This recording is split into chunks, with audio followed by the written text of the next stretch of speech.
Hi guys, Assalamualaikum and welcome again sa Summer TV. So ang pag-uusapan natin ngayon ay tungkol sa ating GCash account. Okay, so may nakita ako dito sa Facebook. So galing kay Metro Headlines.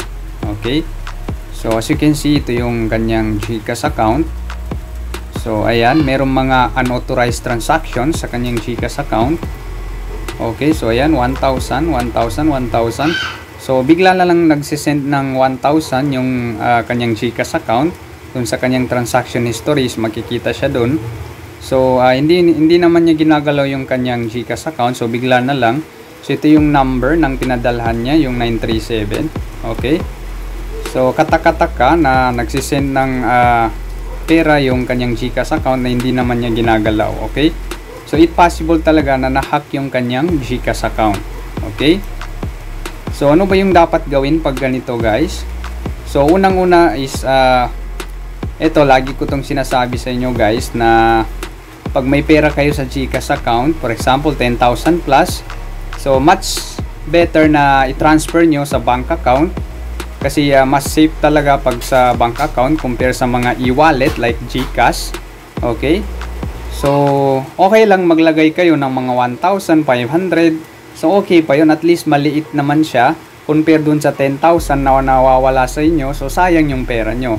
Okay? So mas maigi na i-transfer nyo, guys, dun sa inyong bank account or di kaya i-cash out nyo.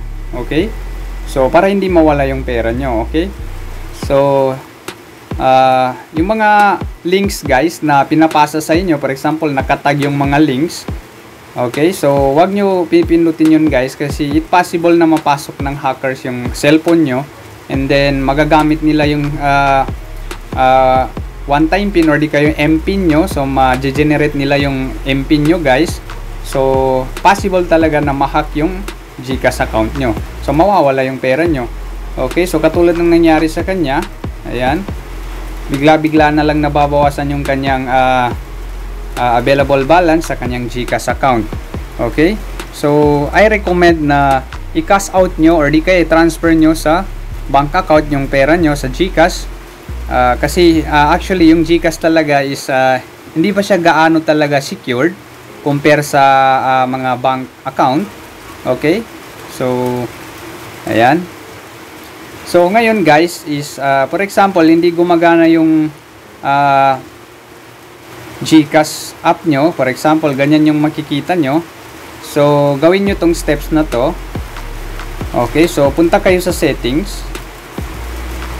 Ayan, then dito kayo sa apps. Then hanapin natin yung GCash account. Ayan, or yung GCash app. Then dito tayo sa storage. Ayan. Okay, so as you can see, itong catch, select natin yung catch. Okay, so as you can see dito sa ibaba, meron tayong makikitang clear catch. So i-clear natin yan, guys. Okay, so as you can see 0B na siya. Okay, so para pa yung mga nakasave dyan na galing sa internet, galing sa online, so madidelete yun siya lahat, guys. Okay, so pwede din natin ito i-clear data. For example, gusto natin i-log out kagad yung ating GCash account, so pwede yun natin i-clear data para ma-log out. Okay, so ayan, i-clear natin. Okay, so ayan. So as you can see, pag i-open natin ngayon yung ating GCash account, so magpapalogin siya ng number natin. Okay. So I suggest din, guys, na mag-update kayo ng inyong GCash app. Okay. So always dapat naka-update yung GCash application nyo kasi every month or every weeks, so nag-update si GCash ng kanilang security. Okay.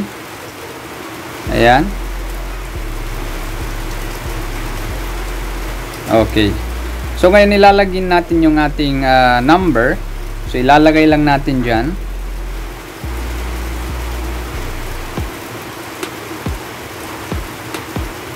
Okay, so ayan. So guys, wag din natin i-display lagi yung ating number or yung GCash registered number. Much better na takpan lang natin. Okay, so ayan, send code. Okay.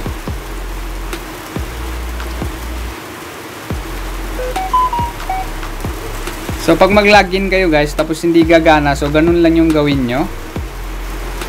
152.196. Okay, so ayan. Then okay lang natin. So allow lang natin guys. Allow all the time.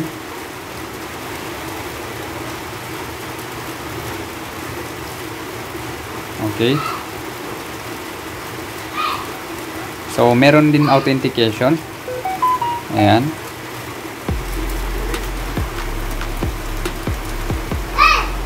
Okay, so ayan, as you can see, 0 yung available balance natin kasi pag may mga pera na dumadating sa atin, so tinitransfer natin kaagad sa ating BPI account. Ayan. So sana kung gusto natin ma-reverse yung pera natin, so pwede tayo mag-send ng ticket sa GCash. So punta lang tayo dito sa help. Okay, so ayan. So may mga ginawa na akong tutorial dyan. Hanapin nyo na lang sa ating YouTube channel. So nandun naman lahat. Okay. So pwede natin i-chat si Gigi. So ayan, para mas mabilis tayo makareceive ng response. Okay, so i-chat lang natin si Gigi, yung chatbot ng GCash. Okay. So dito pwede natin sabihin yung nangyari sa ating GCash account. Okay. So ayan, magre-replyan siya kaagad automatically. Okay, so ayan. So dito i-explain lang natin guys kung ano yung gusto natin iparating or yung concern natin kay GCash. So ayan, magre-replyan siya kaagad. Okay, so ayan yung choices. Pili lang tayo dyan. Okay, so sana makatulong ito sa inyo. So again, thanks for watching and don't forget to subscribe to Amr TV for the latest videos na aking i-upload. Sukran and wassalam.